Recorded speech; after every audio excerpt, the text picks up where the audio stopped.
Good morning everyone. Facebook Live po tayo ngayon. Kami ni Doc Lisa. Yes, this is Doc Willie and Doc Lisa, ang mga makabayang doktor. Nandito po para magpayo sa inyo ngayong araw na to. Okay. Kailangan may pangalan yung program eh. Naisip namin yung ginawa namin program dati. Makabayang Doktor program na tumutulong kami doon sa mga barangay, mahirap. At tinutuloy-tuloy natin yung pagtulong natin. Actually, anniversary natin ngayon, Doc Lisa. 25 years na kami tumutulong sa mahihirap sa mga Pasay Charity Clinic natin. Since 1993 hanggang ngayon, 24 years na pala. 24 going to 25 years na tuloy-tuloy. At wala pang Facebook noon. Ngayon may Facebook na tayo. So dito rin tayo tumutulong. At mag-iikot tayo sa maraming areas para maabot kayo. And ipapakita rin natin, pati mga patient appeals, gagawa tayo ng mga patient appeals para may makuhang tulong yung mga kababayan natin.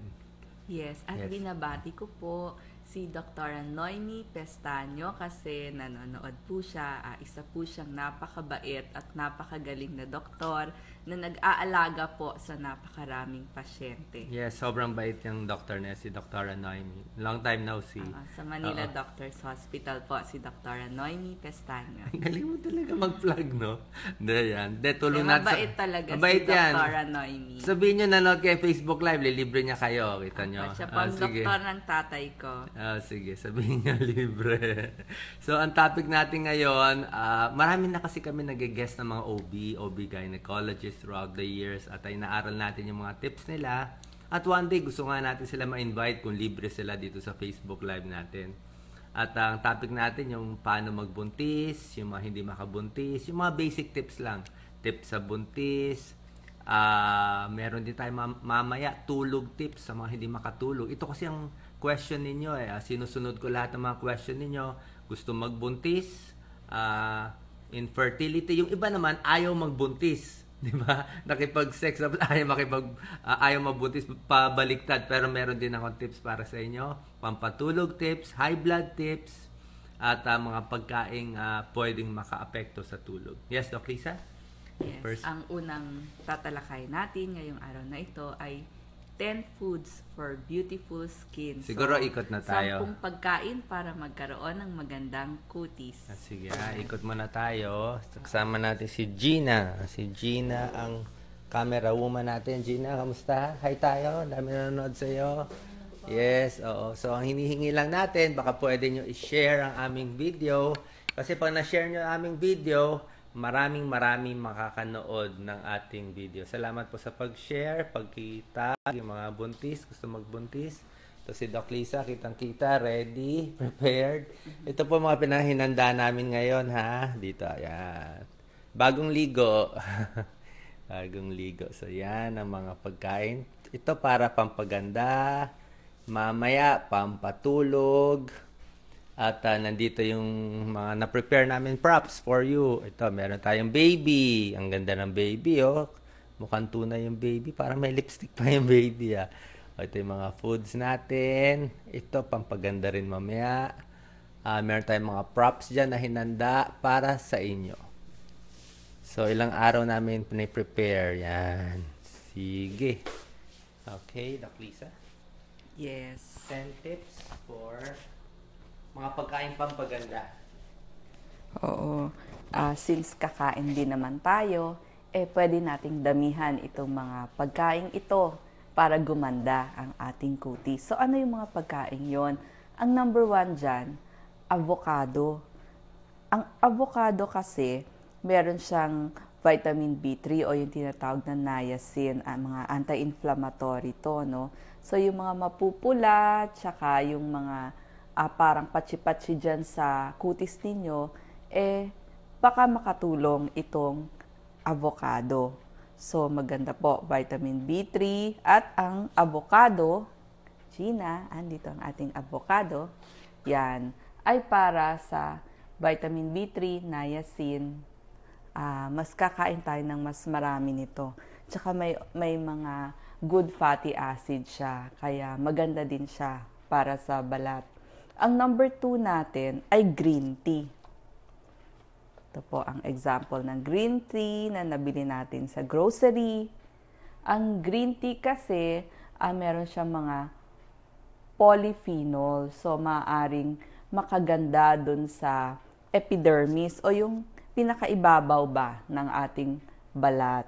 So, maganda kasi ang green tea bukod sa anti-cancer siya, baka makaganda dun sa elasticity o dun sa ibabaw ng ating balat.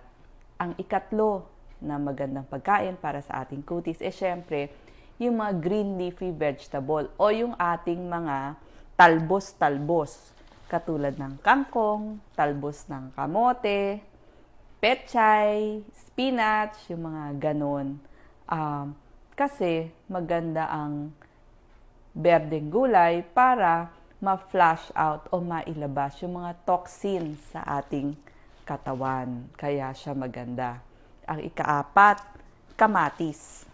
Yan. Marami sa atin ang kamatis, lalo na kapag pag-araw. Kasi marami itong carotenoids katulad ng mga beta-carotene at lycopene. So, maaaring makabawas nung pagka-damage dun sa ating cells o yung tinatawag na cellular damage. Pag kumakain tayo niyan, kailangan mga ilang pirasong kamatis, pwede rin pang ketchup, tsaka tomato sauce. Kailangan po mga 10 kutsarang tomato sauce sa loob ng 1 linggo ang ating makakain. So, maganda yung mapagkain maraming tomato sauce. O yung may mga sabaw-sabaw o sauces. Yan. Ang ikalima, yung ating watermelon o pakwan. Yan, ang ating pakwan. Di ba kulay pula to? So, ibig sabihin, marami rin itong lycopene. So, maaring makapagpabagal ng pagtanda o pagkulubot. At meron din siyang citrulline. Siya yung nagiging arginine sa ating katawan. So, nagpa-flush out din ng mga toxins sa ating katawan. Meron din tayong mga tinatawag na soya beans, pero ito inumin na po. Soya milk ito. Example lang ito. Marami siyang omega-3 fatty acids. Kasama dyan yung mga tokwa, taho, tofu. Marami siyang protina na nagiging amino acid. So, yun yung nagre-repair ng ating balat at ng collagen sa ating balat. Kaya maganda ang soya kasi nga source ito ng protina. Ito nga ang healthy man's meat kung tawagin. Kaya napakaganda ng soya drink. Tsaka masarap din itong mga soya drink na ito. Ang number 7 natin, syempre oily fish kasi marami ang omega-3 fatty acids. Ano yung example ng mga fatty acids? Mahal nga lang ang salmon, pero masarap ang sinigang na salmon, sardinas, galunggong, tilapia. So kung kakain tayo, medyo dami-damihan natin ang pagkain ng mga ganitong klaseng isda. So kasama dyan yung mga tamban, tuna, at syempre yung ating paboritong sardinas. Tsaka maganda yung mga oily fishes dun sa mga may eczema, sa mga may psoriasis, kasi nakakaganda ito sa kanila o maaring makatulong dun sa nararamdaman nila na kondisyon ng kanilang balat. Ang number 8 natin, cottage cheese, pero naubos ang cottage cheese sa grocery. Pwede rin yung mga milk products, kasama na yung keso. Yan, yung mga ganyan. Marami siyang antioxidants, itong mga cottage cheese na ito. Kaya bagay din sa ating balat. Ang number 9, syempre, itong ating mga nuts. Marami sa ating bansa, kasoy, mani. Yan, nilagang mani, binusang kasoy. Marami kasi siyang rich oils na pwedeng mag-moisturize sa ating balat. Marami siyang vitamin E. So, nagpoprotekta kasi yon sa balat, lalo na dun sa init ng araw. So, pwedeng yan ang mga meriendahin natin. At syempre, ang huli sa lahat, tubig. Kailangan, well-hydrated tayo o marami tayong niinom na tubig, mga 8 hanggang 10 basong tubig sa kada araw. Ayaw naman natin na mangulubot tayo.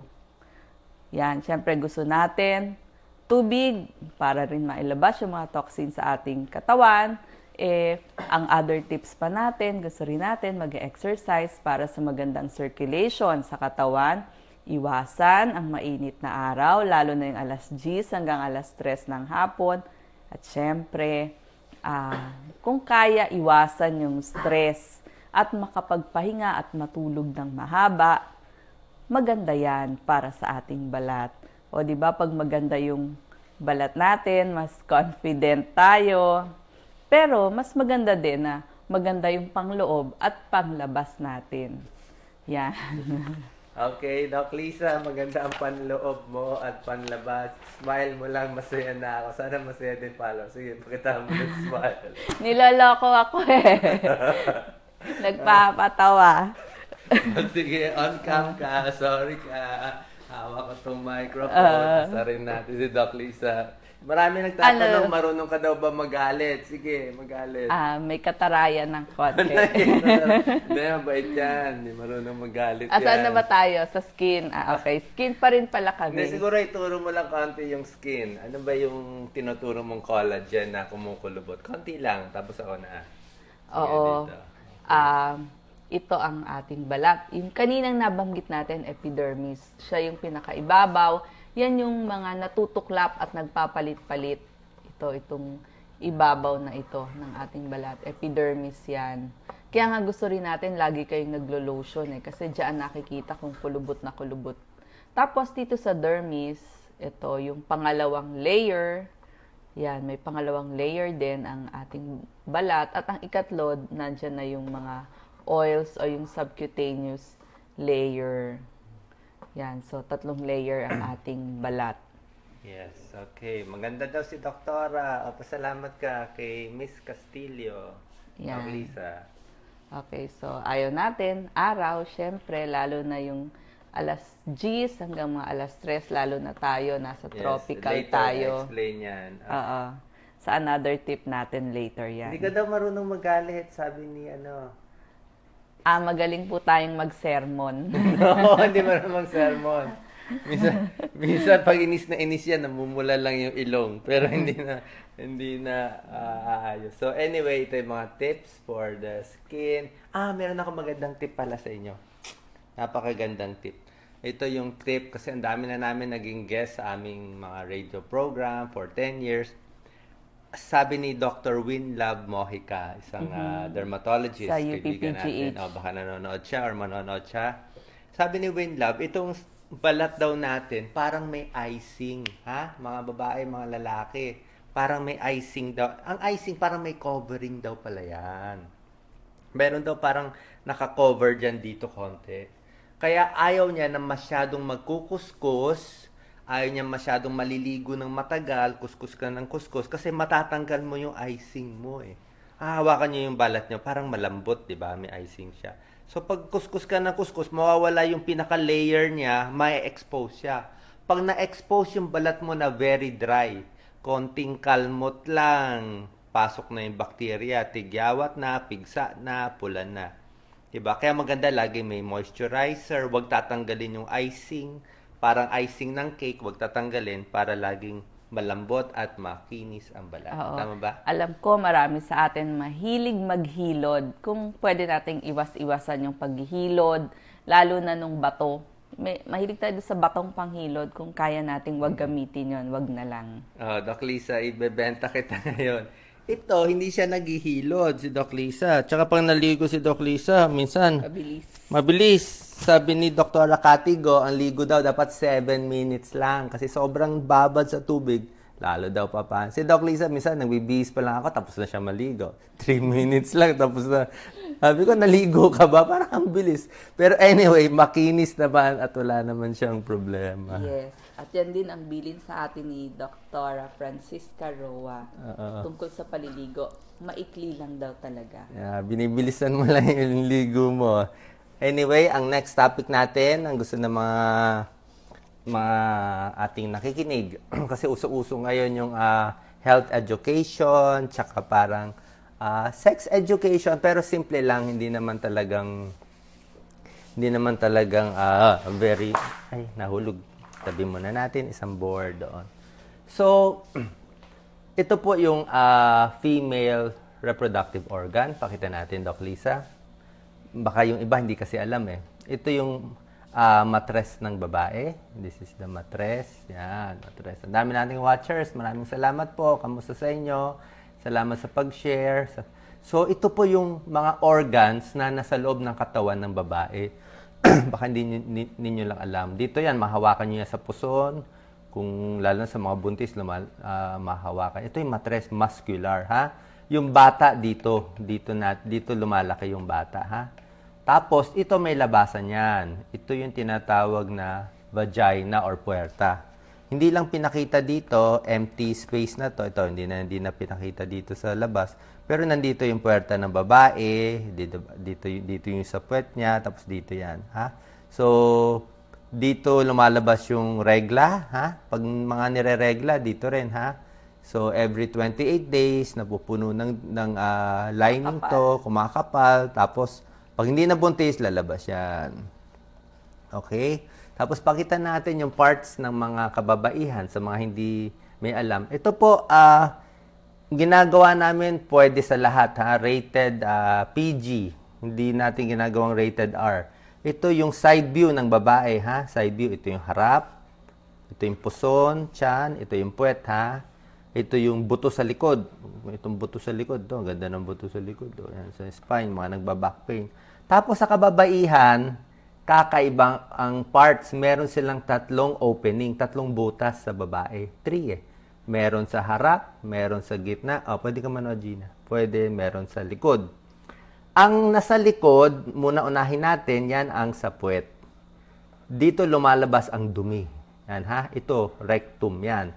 So, kumain ka ng pagkain, daming kanin, daming pork chop. Pagkaraan ng 1 to 2 days, lalabas dito sa may bituka.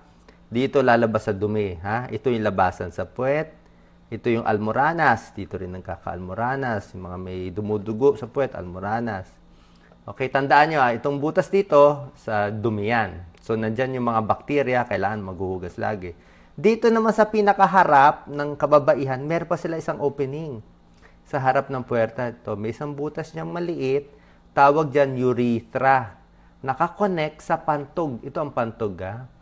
Pantog is bladder, wala pa tong ihi. Pero pag may ihi, lalo na mga 300cc. Pag 300cc, 400cc, puputok na to. I mean, pakiramdam mo parang puputok na hanggang mga 500cc lang yan eh. So, wag naman papalubohin tong pantog bago may... Ito, walang laman eh. Halos walang laman, Doc Lisa. So, itong butas sa harap, para sa ihi. Meron namang butas sa gitna.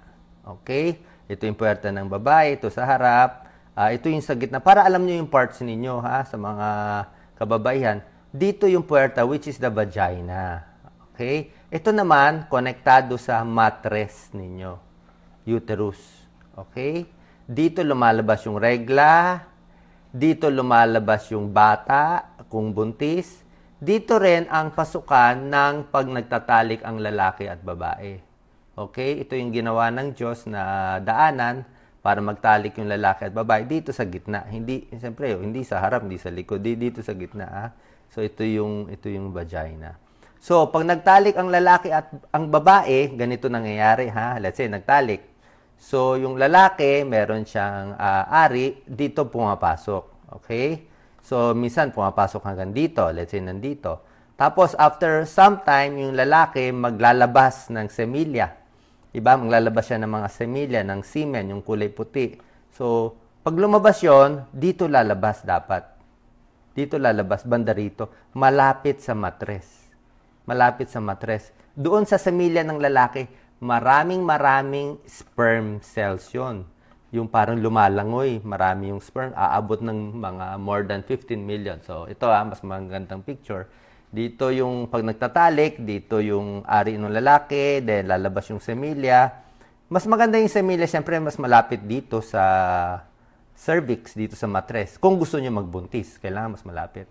So, paglabas ng semilya, yung kulay puti, madikit yan, didikit yan dito. At lalangoy pataas yung mga semilya na showing ko lumalangoy. Pumasok sa uterus. Okay? Tapos, papasok siya dito sa fallopian tube. Dadaan pa siya dito yung semilya. Kasi magaling eh. Lalo na kung magaling si mister, magaling lalaki. Ang bilis ng mga semilya. Very active. Bata pa. Mabilis, mabilis. Aabot dito, aabot dito. Sino matatagpuan ng mga semilyang lumalangoy? Sino matatagpuan niya dito? Meron siyang katagpo. Okay? Sino katagpo? Sa babae naman kasi, may itlog ang babae. Ha? Pinapakita ko ang connection ha. Ito yung matres, ito fallopian tube, ito yung itlog ng babae, ovary. Ang babae nangingitlog bawat buwan. Pag nagre-regla, siguro mga 13 years old, 14 years old, kumaga kayo ni regla, 10 years old, hanggang menopause, mga 50 years old. So, sa panahon na yan, bawat buwan maglalabas ng egg. Ito yan, ang pinapakita yung egg na lumalaki, Doc Lisa. May maliit na egg, iba-ibang stage, palaki ng palaki. At pag lumabas yung egg, pupunta siya dito. Egg yun ha, egg. Egg na bilog siya. Yung egg, mabagal lang siya. Punta yung egg dito. Kadalasan, yung egg nandito pa lang, kalalabas pa lang, si lalaki, napakagaling eh. Napakabilis ng sperm eh. Lipad na dito, ikot na, hindi pala lipad, sorry. Galaw na dito, swimming na dito. Aabot siya dito. So, kadalasan, ang katagpo, kung gusto mo malaman saan sila nagtatagpo. Katagpo niya. Yeah, ito yung katagpo niya. Ito sa babae. Babae, kayo, isa lang nilalabas nyo. One ovum, walang fertilization. Yan ang size niya. Micrometer. Every month, meron kayo niyan. Pero lang, wala kayong regla. Kung wala kayong regla, wala nito. Tuturo namin bakit yung iba hindi nire-regla. At yung lalaki, dito naman, napakabilis. Papakita ko mamaya sperm. Pagdating dito sila magkikita. Dito sila magkikita. Meeting point. Pag nagkita sila, ayots ka na. Sa mga gusto magbuntis, congratulations. Nagdikit na yan. Okay na yan. Sa mga, yun ang mga gusto magbuntis. Yung mga ayaw naman magbuntis, bad news. Na wala nang atrasan, nandyan na. So, pag nagdikit na sila dito, ang mangyayari, buhay na yon. Sa tingin ko, life begins at conception. Dito na yan, nagdikit na. At magkasama na sila, magsuswimming sila dito pabalik. Swimming sila pabalik. Kasama, dalawa na sila. Kanina, solo sila. Solo si babae, solo sila lang. Ngayon, meet na sila. Magkadikit na, buhay na yan, lumalaki na 2 cells, 4 cells. Pagdating dito, didikit dito. Mag-i-implant. Dito siya tutubo. Pag tumubo dito, lalaki ng lalaki si baby, lalaki, wala nang atrasan. Magsasabi na sa magulang na, nako, nabuntis ko si girlfriend, paano na? Ano nang gagawin natin ngayon? O, pakita natin yung semilya. Doc Lisa, kaya ba? Nakahiga? Hindi, itayo ko na lang para mas maganda. Hindi lang. Medyo may reflection eh. Yan. Tanggalin natin, Gina, yung baso kong pampaganda. Pampaganda yung baso ko. Yan, kita ba nila? Okay. Yan ang mga sperm. Focus natin konti. Yan ang mga sperm, ha? Sa mga boys, you have this. Ilan ang meron sa boys? Million. May iba kulang. Pag kulang, ano gagawin? Mamaya, kain tayo keso. Mga jeepney driver, nako, ang init-init ng makina. Mauubos ang sperm ninyo. Bawal sa sperm, mainitan. Yung mga laptop nyo, pinapatong nyo sa lap ninyo, malapit sa egg ng lalaki. Nako, mauubusan kayo ng sperm, hindi makakabuntis. So, ito siya, lalaki, swimming, pinakita ko saan. Ito yung sa babae, pakita mo. Dito, sa may kanan. Magtatagpo sila. Okay? Pag nagtagpo, dito sila, pakita natin, Doc Lisa, sa baba. Try natin i-focus. Yan ang in-explain ko, O, kita mo, malinaw na malinaw. Pasensya na, medyo maliit. Ovum. Okay. Magalaw siya. Sperm. Nagkita dito. Yan, dito nag-fertilization. Pakita natin, nagdikit. Ayan, yun, nagdikit, Kita nyo, may tatlong napakagaling na dumikit, So, lumaki na siya. 4 cell na, bata na yan. 8 cell na, bata na yan. Dumikit na. Baby na yan. Pakita mo ngayon, Gina. Pakiikot na yan. Yan yung tao natin. Pag lumaki na yan, yun ang mangyayari. Ayan na, lumaki na siya. Ayan, busog na. Puno na. Ha? Napuno na. Yan, 9 months na yan eh. Na-shortcut ko naman eh. So, baba natin, Gina. Sige. Thank you. Tapos, parehong-pareho to ha. This is a model. Ang ganda ng model natin. Ikot tayo, Doc Lisa. Wait ka lang. Sige, ikot lang ako. Yan, para makita nila. Yung kanina, picture. Ito, actual model natin. Pakita natin, Doc Lisa. Yan. Lapit natin sa kanila. So, ito yung baby, ha. Ito yung pinakita ko sa inyo, ha. Ito yung sa puwet ng babae for anatomy. Ito yung sa harap.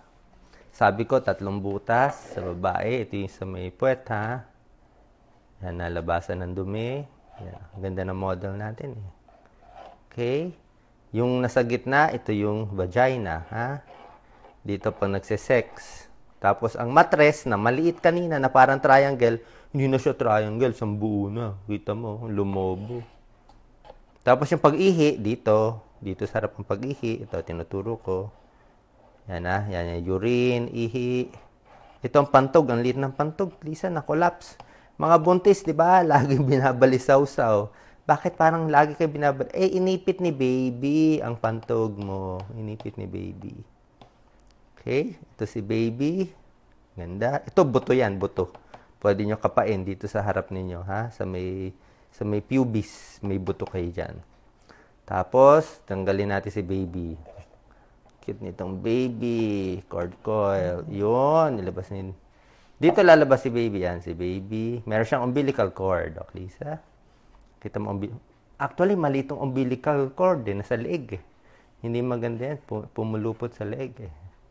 Tapos, tignan natin ang mattress sa loob.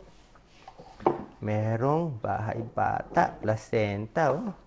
Ito ang napakaganda. Gawa yan ng Diyos. Konektado si baby sa nanay. Ito, nanay and baby magkasama. Dugo nila magkasama. Kita mo yan, Gina? So, pag si nanay nanigarilyo, si baby smoking din. Pag si nanay uminom ng alak, si baby, ano mangyari? Lasing din si baby. Ito, si baby na lasing kasi yung nanay uminom ng alak. Tunay po yan. Kasi nagko-cross sa placenta eh. So, pag naglasing pag hindi kumain si nanay, yan din mangyayari kay baby. Okay? Pero pag sumobra ng kain si nanay, iba namang usapan nun. Diabetes. Pag sumobra ng kain si nanay, siya yung tataba, magkaka-diabetes, si baby payat pa rin. Di ba? Kaya kayo siguraduhin nyo yung kinakain nyo, pupunta kay baby at hindi pumupunta sa bilbil. Anyway, half joke naman yon. Pero si Doc Lisa magbibigay ng tips muna. Kay Doc Lisa, paano ang magandang pagbubuntis? Okay? Paano kayo magbubuntis? Magandang pagbubuntis. Yung akin naman, para mamaya sa hindi makabuntis. Bakit kayo hindi makabuntis? Pinakita ko na sa inyo yung mga reasons. May problema sa sperm, sa lalaki, sa itlog, sa prostate. Sa babae naman, may problema din. Papakita natin. Bago kayo magpapacheck up, syempre, sa OB kung babae at urologist. Pero at least may alam na kayo, konting alam kung paano gagawin. Yes, Doc Lisa? Ikaw muna kung paano magbuntis. Okay, salamat sa nanonood. At ito papakita natin. Yan. Ano ka ba? How to get pregnant first? Oo. Meron akong... Tips. Wala, ito muna. Get your mic. Dito tayo takli sa So, meron tayong tips para sa pagbubuntis. Bago mo, bigay ko muna yung napakagandang tips ko sa pagbubuntis para ma-excite na sila.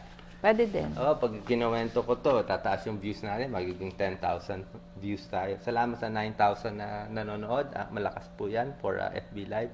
Pakita ko muna yung favorite nilang tip. O sige, hawakan mo nga to. Okay. Hawakan mo na yung mic. Thank you. Ito mga tips na to, malaking tulong ang ating mga doctors. Kaya yung mga doctors na nanonood, ini-invite ko kayo. Punta kayo sa bahay namin, kahit nasaan kayo, FB Live tayo. Tulungan na natin, magbigay tayo ng free information para sa ating kababayan. Lahat ng pinag-aralan natin, ibigay natin ng libre kasi makakasave tayo ng buhay. Ito yung puwet ng babae, di ba? Ito yung harap. Ito tip to ni Dr. Kate Howard. Dr. Kate Howard, sana ma-invite ka namin one day. Ang daming makikinabang.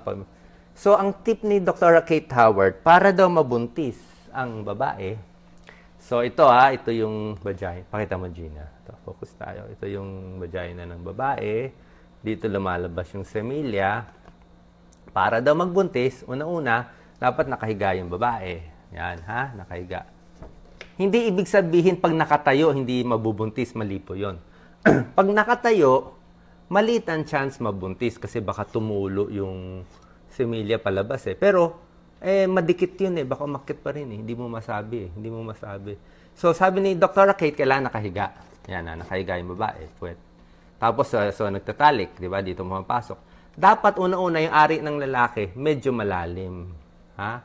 Para dito lalabas. At sabi ni Dr. Kate, this is the most important, yung babae, pagkatapos mismo ng pagkatalik, any position daw nagtatalik pwede. Pero pag malalabasan na daw si lalaki, dapat nakahiga na. Higa na si girl. Okay, higa eh. Para mas pumasok. At pagkalabas nung sa lalaki, agad-agad maglalagay ng 2 unan sa puwet. Ang babae. 2. Siguro 3 unan. Yan o. Ilagay natin unan. Yan. Inunan. O, kita mo. O, kita mo. Ang taas na o. Pakita mo. Yan o. So, nakita mo, nakataas na yung puwet ng babae. Anong mangyayari sa vagina? Yan, pakita mo, Gina. Yan. So, dahil nakataas, talagang mag-iipon na dito lahat ng semilya at papasok siya dito. Hihiga ng mga 30 minutes, kung kaya nyo 1 hour, higa. Para maipon, at sa lalaki, dapat hintay ng mga 3 days siguro. 3 days bago magtalik para at least marami siyang maiipon. At sabi pa ni Dr. Kate Howard, kung kaya daw nung lalaki magtalik 2 times, 3 times a day, gawin pa rin paramihan ng sperm dito para pumasok dito at makachamba, makagawa ng baby. Ha? Higa, 2 unan. Pero kung hindi effective, baka may ibang problema. So sabi ko sa iyo, Doc Lisa, nag 10,000 views tayo. Pinakita ko yung tips eh. Salamat sa 10,000 views. Ayan ha, nakita niyo na. Alam mo na, Gina, maganda ba yung tips? Hindi kailangan ni Gina, 3 na anak niya eh. Mabilis eh. Mabilis. So may tao talagang mabilis mabuntis. May taong mahirap magbuntis. Oo, merong mga couples kasi problema din talaga yung infertility. Mga 35% sa kalalakihan, 35% din sa kababaihan ay infertile o walang kakayahang mag-anak. Pero wag po kayong mawawala ng hope kasi magpapabantay kayo sa inyong OBGYN.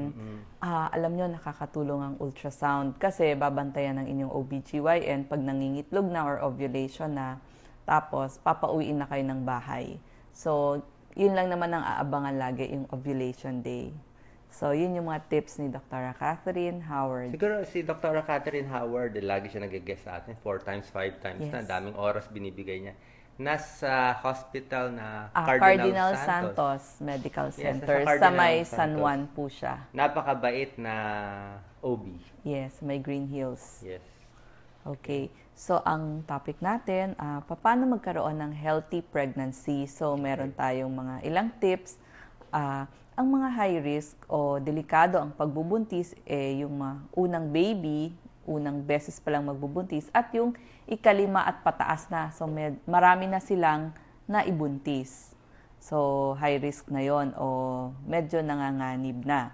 Number 2, yung magbubuntis ng less than 25 years old, greater than 35 years old, at yung mas bata sa 18 years old.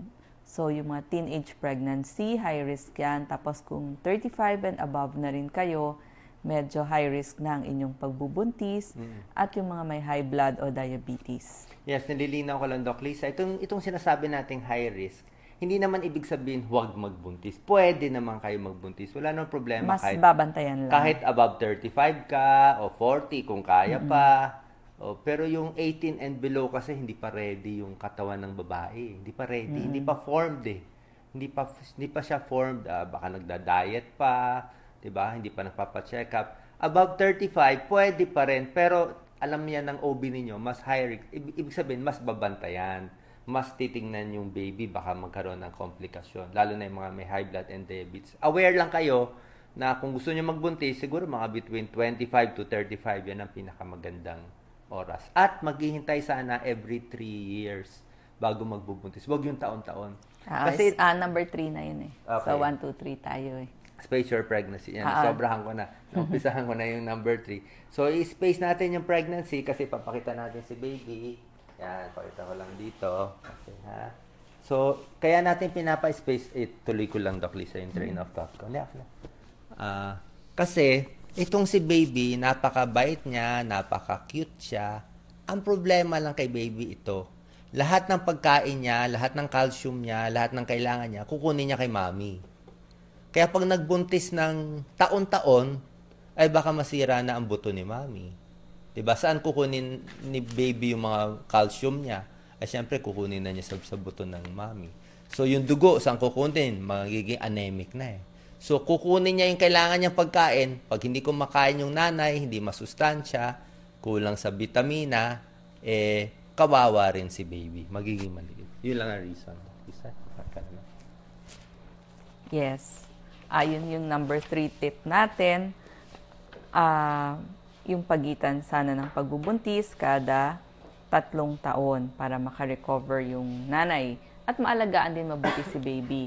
So, yung number 1 tip nga natin, sino yung mga mas babantayan. Tapos, yung pangatlo, yung pag-espasyo ng panganganak. Yung pangalawa, the moment na delay ang inyong regla, magpa-check up na agad at buwan-buwan magpapa-check up tayo.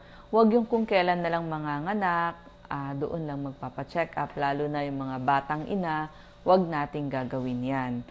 Doon naman sa mga nasa barangay, pwede kayong magpa-check up sa inyong health center o dun sa pinakamalapit na lying-in, pero mas maganda pag-isipan nyo na saan kayo manganganak at doon na kayo mag-umpisang magpa-check up para may record na kayo.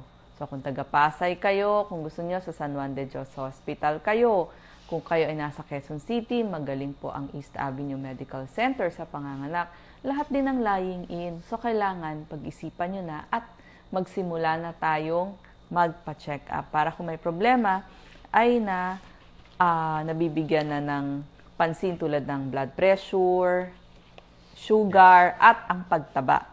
Ang number 4 naman, sigurado bibigyan kayo ng mga supplements ng inyong OBGYN. Lahat may iron with folic acid. Kaya nga dapat bago magbuntis, meron na kayong check-up sa inyong OBGYN o doktor kasi hindi pa nagbubuntis, binibigyan na nila ng supplement na folate. Folic acid, pinaiinom na sila. Para bago magbuntis, meron na silang ipong folic acid. Yes, in-explain ko lang bakit napakahalaga yung folic acid. Simple lang. Nakakita ba kayong bata na may bukol dito sa sa likod? May mga bukol, abnormal. Meron ba kayo nakitang bata sa may puwet ng bata dito? May bukol na naman lumalabas. Abnormal yung mga nerves nila, yung mga ugat nila. Mahirap yan, magastos yan. Kawawa si baby.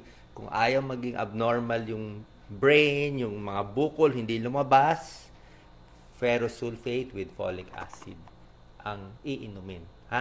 Walang choice. Mahirap mag-alaga ng bata, lalo na kung may sakit. Kailangan, katulad sa namin, kailangan malakas ka kasi dalawa ang pinapakain mo. Dapat gumaya kayo kay Doc Lisa, tumataba ng 10 pounds every... Sabi yan ng ibang doktor, bawat baby nyo daw tataba kayo ng 10 pounds, Pag 100 pounds kayo, first baby mo, 110 ka na. Second baby mo, 120 pounds ka na. Wala nang tanggalan eh. Plus na yun eh. Pag tatlo baby mo, 130 pounds ka na. Kaya tamang-tama kay Gina, 3 baby.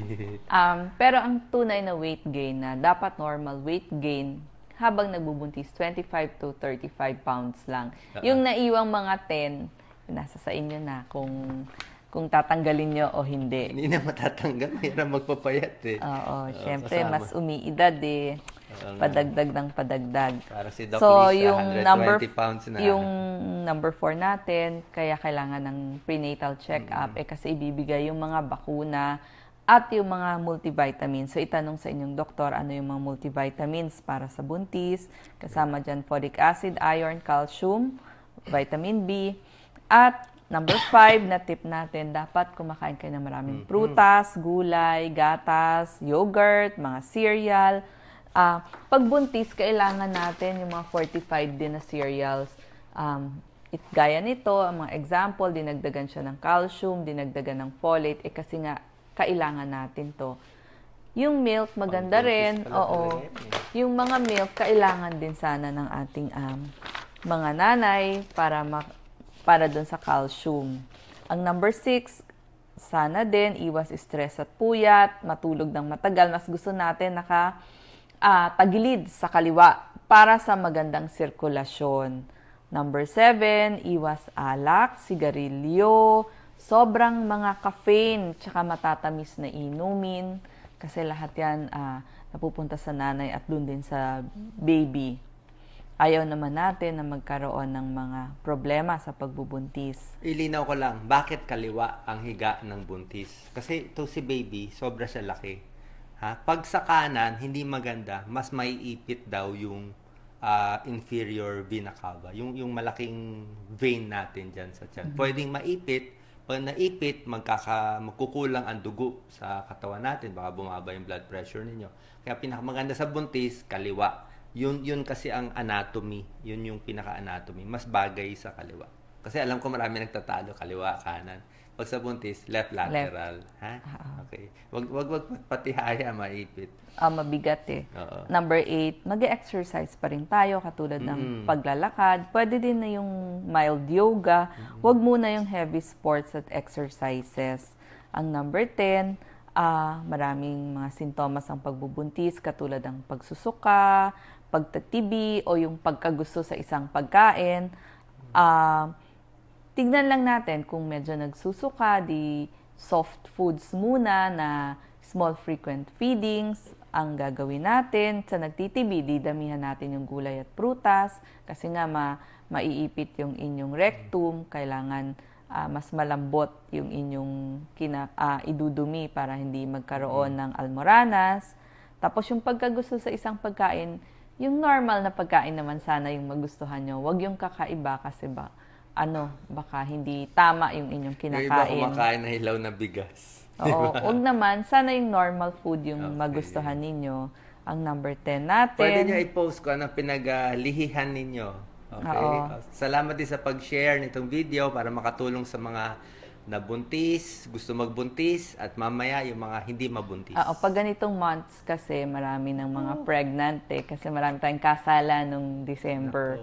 Yes, sa mga buntis naman, bantayan po ang ganitong mga sintomas. Vaginal bleeding o yung pagdurugo, paghilab ng tiyan na hindi pa panahon para manganak kayo. Tapos, pag may tumatagas na tubig, punta na agad sa doktor. Tapos, pumutok na yung panubigan, punta na rin tayo sa doktor. Tapos, pag high blood, high sugar, magpagamot tayo. Number 11, syempre, kailangan naman alamin na natin saan tayo manganganak. Sinong tricycle ang sasakyan nyo. So, kausapin nyo na yung driver, ihanda na yung bag. Syempre, ang unang ihahanda, pera at PhilHealth para tanggapin kayo dun sa lying-in at dun sa pampublikong ospital.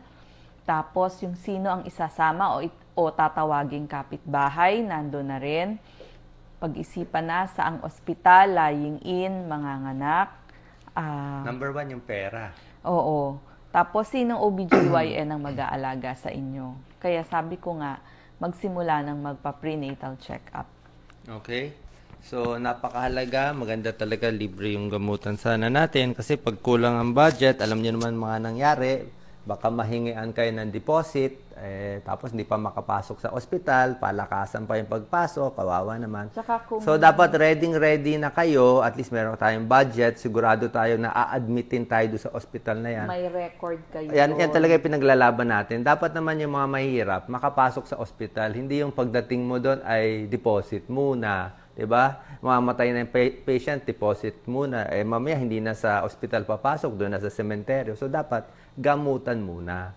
Diba? Kaya nga tinawag na ospital So, sorry kung may ma-offend. Kasi talaga yung doktor dapat talaga tumulong at gamutin muna. Magbabayad naman yan Bebenta naman nila Kung ano lang yung kaya, lalo na kung mahirap, tulungan na lang natin. Doon na lang tayo kumita sa mayaman. Pero kung mahirap, dapat at least makapasok, yung mahirap nating pasyente, total may PhilHealth naman, at gamutan muna, saka na yung pera sana. Yes. Ang wish Okay. ko nga sana magkaroon ng maraming incubator sa mga Naku, government yes. hospitals kasi maraming premature babies. Oo. So mga nanay, Yung huwag mga nyo ot- namang hintay na premature yung anak ninyo. Kasi nga pag high-risk pregnancy, like kulang sa buwan, yan ang problema, di ba? Kailangan mo incubator.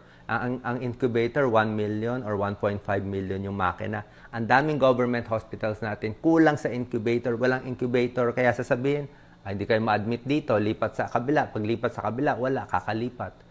Kaya sa akin, kahit walang incubator, kung no choice, manganganak na, tanggapin mo na. Di ipapainitan na lang, tsaka na pag-isipan. Kaysa mamatay yung bata sa taxi sa kalye. Anyway, infertility tips naman ako. Pasensya na, yan talaga pinaglalaban natin para sa mga patients na kawawa at hindi na, alam mo tayo, wala tayong contact Wala naman tayong mga contact na sikat na tao, na kailangan malakas ka bago ka makakuha ng libreng gamutan. Tayong mga ordinaryong tao, trabaho, sipag, di ba? Para like kami, di ba? Wala naman akong kakilalang iba, kami lang doktor sa family. Talagang sipag, aral, para ma-achieve natin yung dreams natin. Meron lang konting cute data para ma-lighten naman natin yung mood.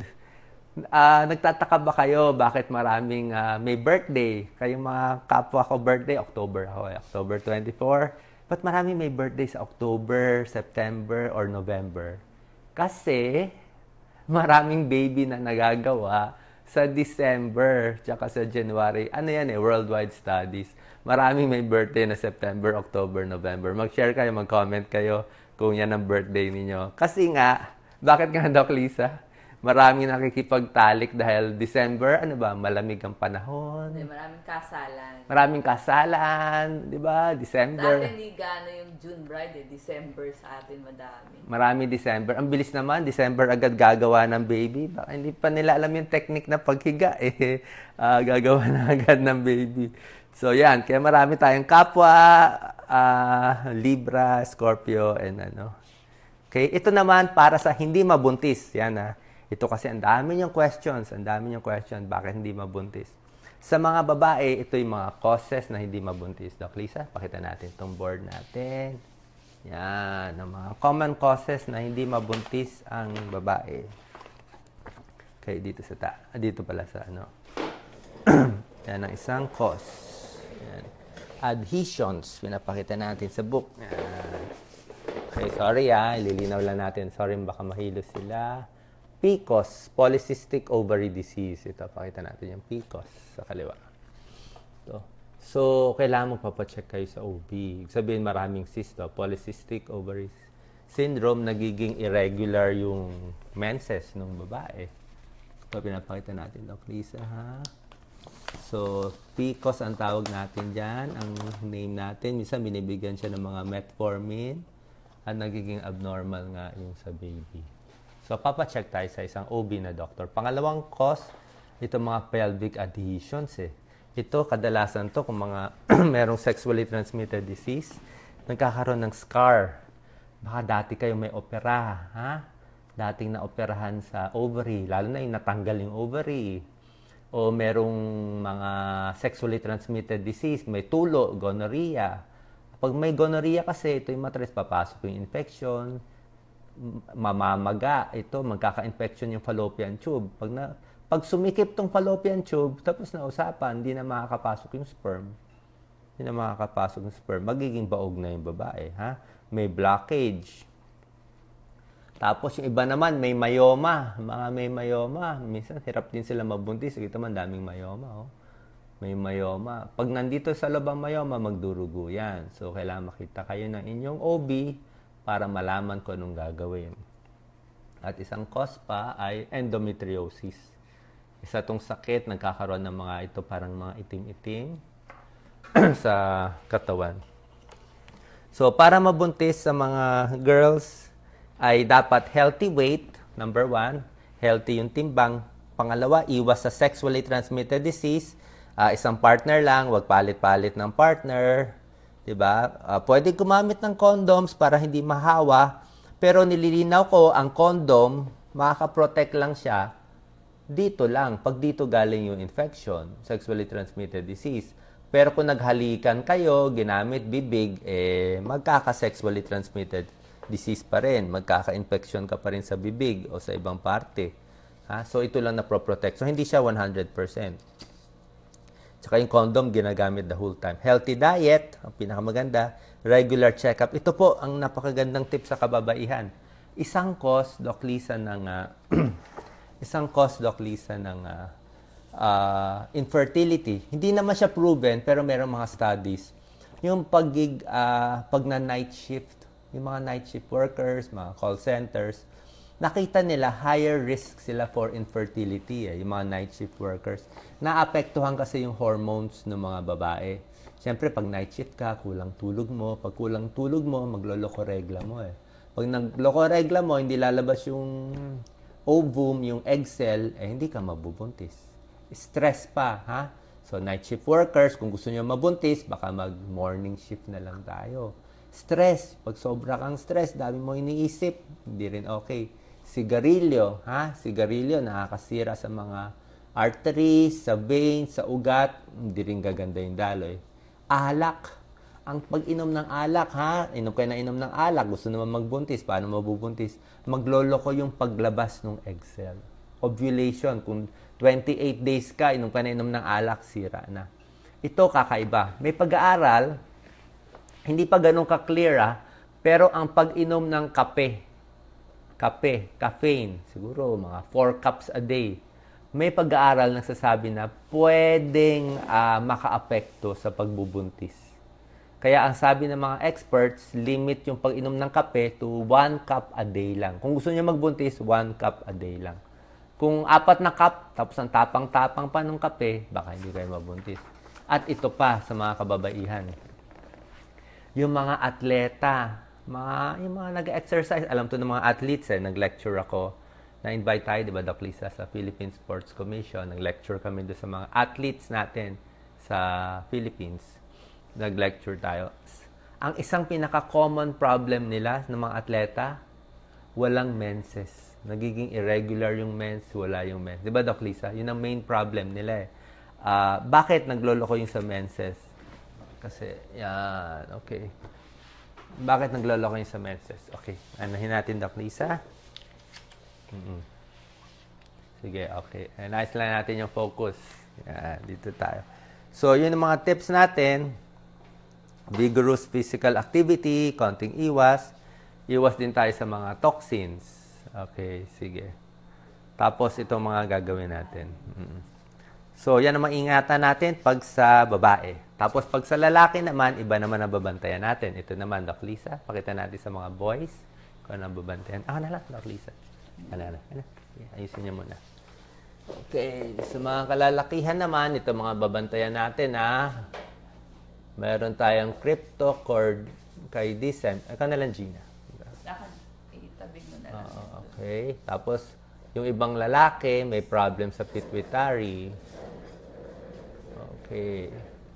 Tapos, ito, very common to sa kalalakihan, varicocele. This is very common. Varicocele.